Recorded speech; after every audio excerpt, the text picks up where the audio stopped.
Show me that smile again. Show me that smile. Sharing the laughter and love. We've been planning our schedule for days. It's gonna go like clockwork. Look, I got a big board made up and everything. Huh?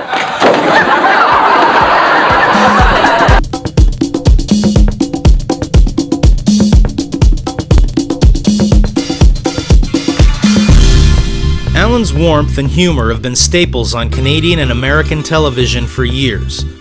He always scored big as a guest on talk shows with Bill Maher, Larry King, Howard Stern, Rosie, Bob Costas, Jay Leno or Johnny Carson, and sitting in for Regis as guest host with Kelly or Kathy Lee. You know what? It's just the idea of losing a dating contest to Carrot Top really bothered me. Oh, that's right. Nothing personal. I hope he finds his dream date, Potato Bottom, but I just don't. Guns are not the problem. People are the problem. Therefore, marriage is not the problem. It's married people with guns that are the problem. He's the author of 2 family humor books, How Men Have Babies, The Pregnant Father's Survival Guide, and How to Raise Kids Who Won't Hate You. He now appears all over the country as a keynote speaker, entertainer, or host, and built a long list of happy clients.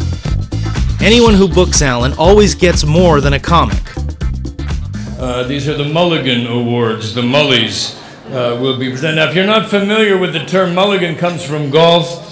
It's a way of saying, I'm sorry, but I can't compete unless I get another chance. Apparently, I'm too inept, too pathetic to play by the rules. Everyone in Hollywood would get that one marriage mulligan, that's automatic. Alec Baldwin would have the never leave a voicemail for your daughter if the ex-wife wants you dead mulligan. More than an MC. You broke my will, honey, but what a thrill, baby.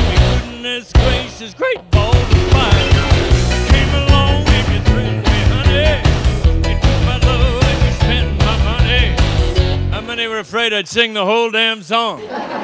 He can give them something on any subject they want.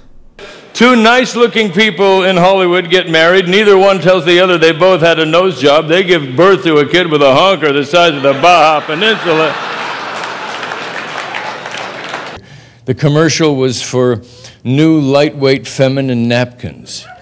And in the middle of my program would come the voiceover every night saying, once you've tried new lightweight, you'll never go back to thick again. For the games there were so dull, the play-by-play guys had to fake it more than Larry King's wife. We must take a moment to honor Mr. Bush's last week in office. We will miss him as the poster boy for baby boomer fitness, those of us in that demographic. His tests were always consistent: cholesterol 177, triglycerides 88, IQ 67. In which direction does a Jewish dyslexic read?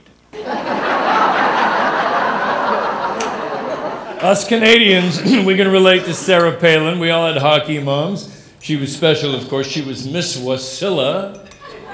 They didn't mention the runner-up had antlers, but we know how it gets up there. My mother was a nurse. My sister was a chiropractor. My brother turned out to be the one in the family most interested in medicine. He took drugs for about 4 years. No, that's not true, not really. We thought maybe he was on drugs. You could imagine our relief when we found out he was just stupid. Vegetarians don't really care how food tastes, only did it pass easily. That's all they care about. What did you have for dinner? I don't know. It felt good and it's gone. That's a successful meal. I'm a semi-vegetarian. I only eat animals who eat vegetables. I'm very strict about that. Well, we criticize ball players for steroids, but what, after all, is the ultimate performance-enhancing human growth hormone? Viagra.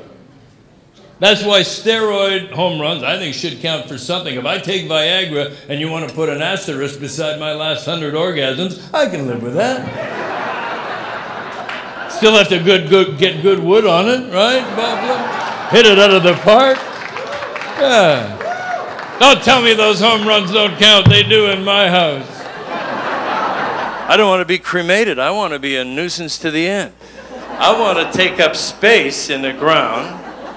And before I get there, I want to be in an oversized casket. I hope I'm fat then. I want to be in a hearse. I want to be on a freeway in Los Angeles. I want a rear end collision. I want the back to pop open. I want that casket to trot out in the middle of the freeway. I want to see helicopters overhead saying there's a disturbance. You got to drive around them. And everybody who's pissed me off should have to drive around my butt for the next 20 minutes. That's the way I want to go.